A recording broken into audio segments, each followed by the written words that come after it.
사랑하고 축복합니다. 10월 3일 목요일입니다.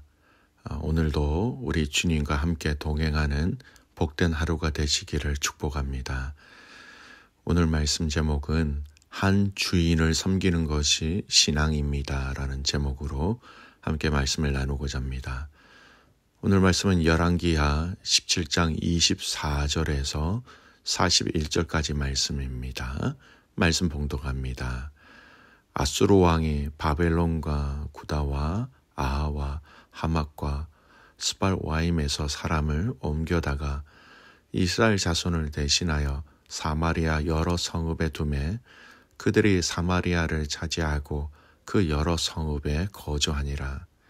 그들이 처음으로 거기 거주할 때에 여호와를 경외하지 아니하므로 여호와께서 사자들을 그들 가운데에 보내심에 몇 사람을 죽인지라.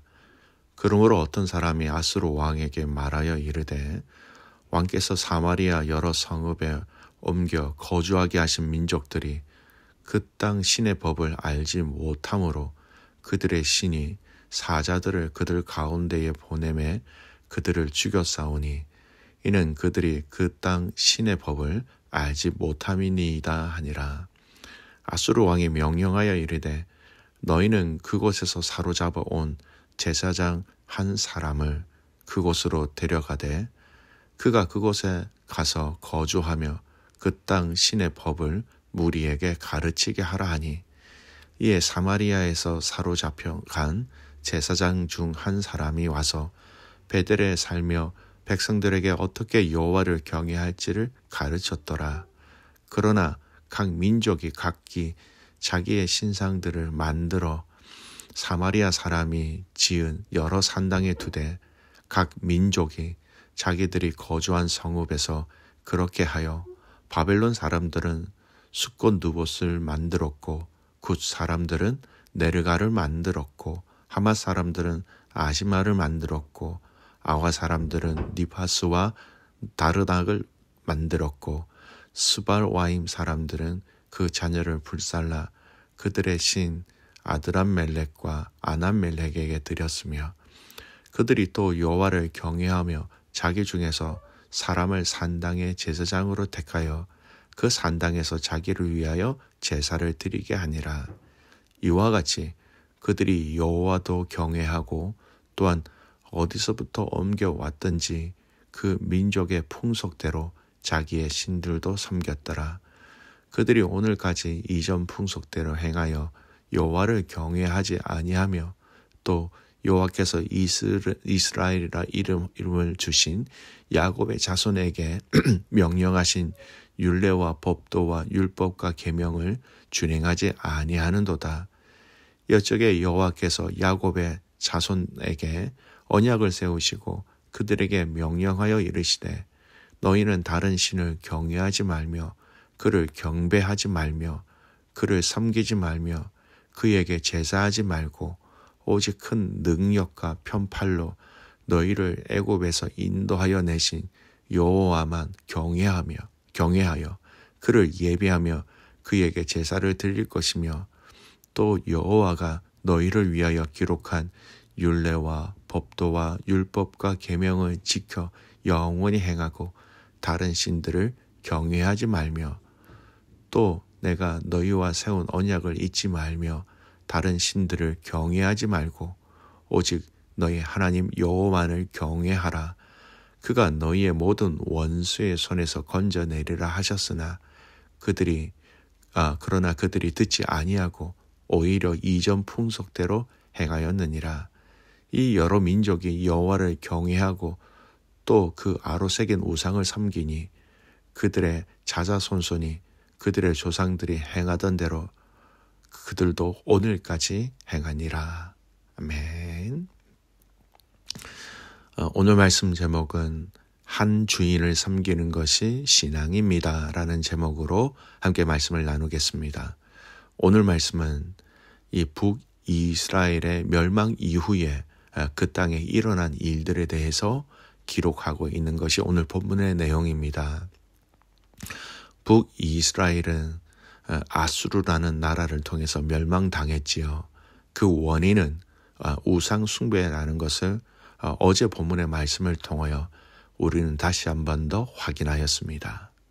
그리고 오늘 말씀 본문도 이렇게 우상 숭배로 인하여 멸망당한 그 땅에서 계속해서 이어지고 있는 이 우상 숭배, 그리고 이 우상 숭배가 어떤 가치와 어떤 부작용을 일으키고 있는지를 아주 자세히 설명하고 있는 본문이에요. 그 내용들을 조금 살펴보겠습니다. 먼저 처음에 일어난 일은 북이스라엘이라는 이 땅에 이방인들이 거주하게 되는 사건입니다. 아수르 왕, 침략한 그 땅에 이방 사람들을 옮겨다가 살게 하였습니다. 이것은요, 이 북이스라엘뿐만 아니라 아수르라는 이 나라가 점령한 모든 국가에서는 다 이렇게 하였다라는 겁니다. 아수르라는 나라의 국가적인 정책이었다라는 겁니다. 아수르는 무척이나 잔인한 나라였습니다. 침략한 그곳에 거의 대부분의 사람들을 죽였고 혹 남아 있더라도 아수르뿐 아니라 이방 민족 사람을 함께 살게 함으로써 그들의 과거의 혈통적, 국적인 어떤 그런 정체성을 혼합시키는 것이 그들의 국가적인 전략이었다라는 겁니다. 순수 혈통을 혼합시키고 정치도, 경제도, 문화도 모든 것을 혼합시켜 멸망당하기 이전 상태로 돌아가는 것을 거의 가치관과 문화와 조직과 시스템적으로 불가능하도록 만들도록 하는 것이 바로 아수르의 정책이었다라는 겁니다. 오늘 말씀도 그것이 계속해서 이어졌다라는 것이죠. 24절 말씀도 바로 이주한 사람들이 들어오게 되면서 그 땅에 이방 사람들이 정착하면서 그 정착의 과정 속에 여러분 잘 아시는 것처럼 사람이 들어오게 되면 같이 들어오는 것이 무엇입니까? 이방인들의 생활 습관, 이방인들의 가치관, 이방인들의 문화, 이방인들의 종교가 같이 들어오게 되는 것은 당연한 것이지요. 자, 하나님께서 약속하신 그 땅에 이방 민족들이 들어와서 이방의 종교, 문화, 가치관들이 그 땅 가운데 만연하게 되었다라는 겁니다. 그런데 이런 상황 속에서 또 어떤 일들이 일어납니까? 하나님이 당신의 땅에서 우상을 섬기는 이방인들이 이렇게 나오는 것을 보시고 하나님이 진노하셔서 사자를 보내어 그 땅을 징계하십니다. 여기서 나오는 사자는 여러분 영어로 따지면 라이온, 정말 사자라는 겁니다. 하나님이 약속하셔서 주신 그 축복의 땅에서 우상을 섬기는 일들이 일어나자 하나님은 사자를 통하여 그들을 징계하셨다는 것이죠. 그러자 아수르 왕은 이방 신들을 섬겨서 하나님을 섬기지 아니하고 이방 신들을 섬겨서 그렇게 되었다라는 보고를 받고 그가 명령하여 잡아온 사람 중에 제사장을 다시 그 북이스라엘로 돌려보내서 그 땅에서 하나님을 섬기는 방법을 가르치게 하였다라는 겁니다. 여러분 이 부분을 자세히 보셨으면 좋겠습니다. 어떻게 보면 참으로 좋게 보이는 조치인 것처럼 보입니다. 하나님을 섬기지 아니하였기 때문에 일어난 일이란 것을 알고 하나님을 제대로 섬길 수 있도록 가르칠 수 있는 제사장을 보내었다라는 거 얼마나 긍정적으로 여러분 보여집니까? 그런데 여러분 결과적으로 여러분 어떻게 되어버립니까? 좀 긴 말씀이지만 30절에서 33절 말씀을 보겠습니다. 제가 읽겠습니다.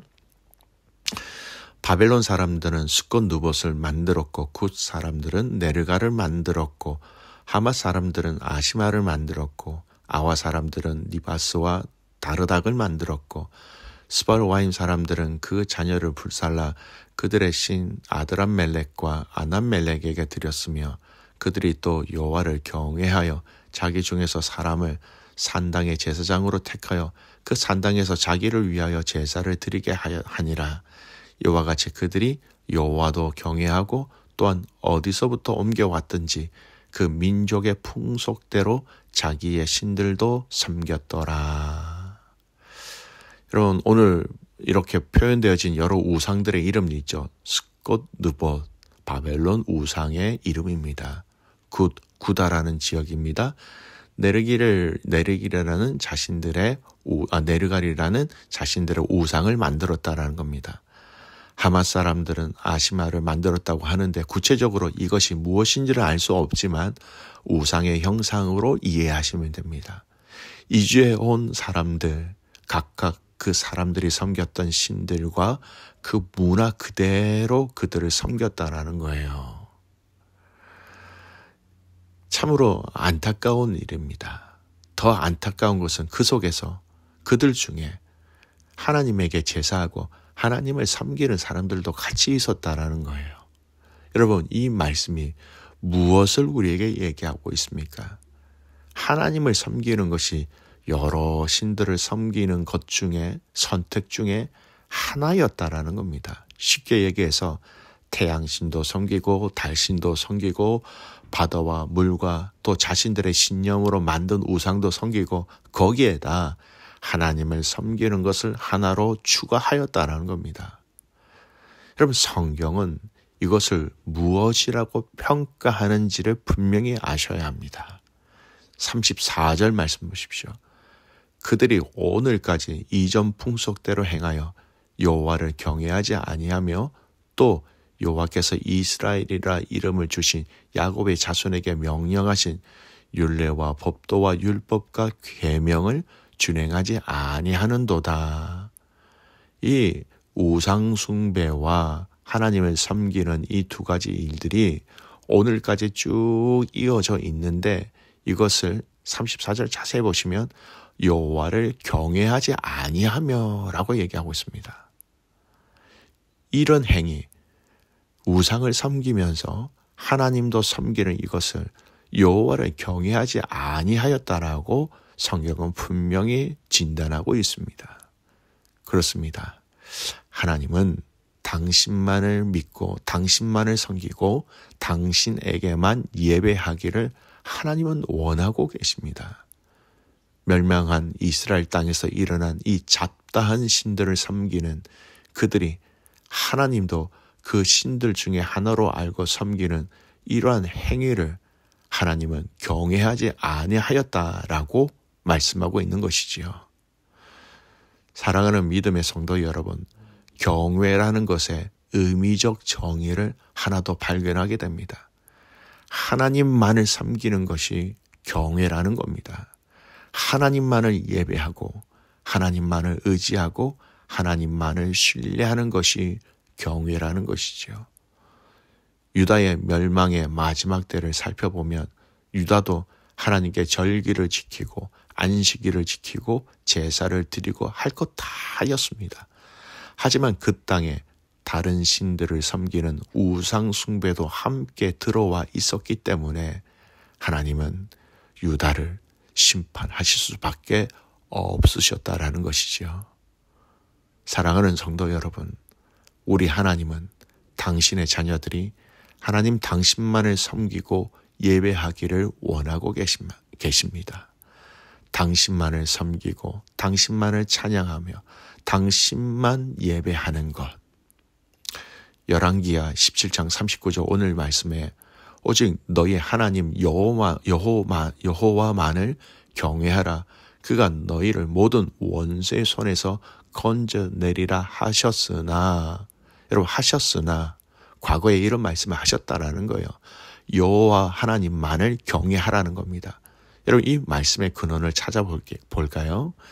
가나안 땅을 정복하고 난 이후에 여호수아가 이스라엘 백성들에게 전한 메시지 중에 하나입니다. 여호수아 24장 14절. 그러므로 이제는 여호와를 경외하며 온전함과 진실함으로 그를 섬기라. 너희의 조상들이 강 저쪽과 애굽에서 섬기던 신들을 치워버리고 여호와만 섬기라. 여호수아가 광야 2세대 이스라엘 백성들을 향하여 가나안 땅에 가나안 땅을 정복하고 난 이후에 전한 메시지입니다. 여러분, 신앙은 이것저것 함께 겸하여 하나님을 섬기는 것이 아닙니다.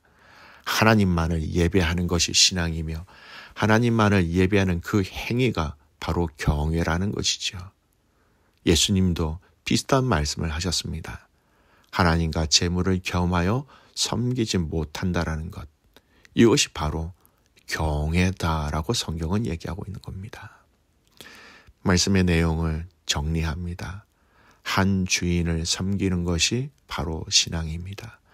한 주인이신 하나님만을 예배하는 것이 경외입니다. 사랑하는 믿음의 성도 여러분, 오늘 이 하루 하나님 한 분만, 우리 주님만을 섬기고 주님만을 사랑하는 하나님 한 분만을 경외할 수 있는 저와 여러분이 되시기를 주님의 이름으로 축복합니다. 아멘. 기도합니다. 하나님 감사합니다. 우리의 신앙생활이 두 주인을 섬기는 것이 아니라 한 분이신 하나님만을 섬기며 예배하며 의지하며 신뢰하는 것이 하나님 우리의 삶의 일상이 되게 하시고 그것이 믿음이 되게 하시고 그 행위가 하나님을 경외하는 행위가 될 수 있도록 하나님 함께하여 주시옵소서.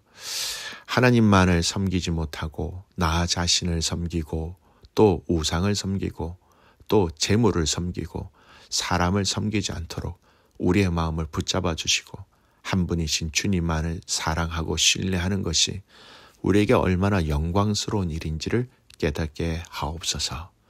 그렇게 행하실 주님을 신뢰하며 살아서 역사하시는 예수님의 이름으로 기도드리옵나이다. 아멘.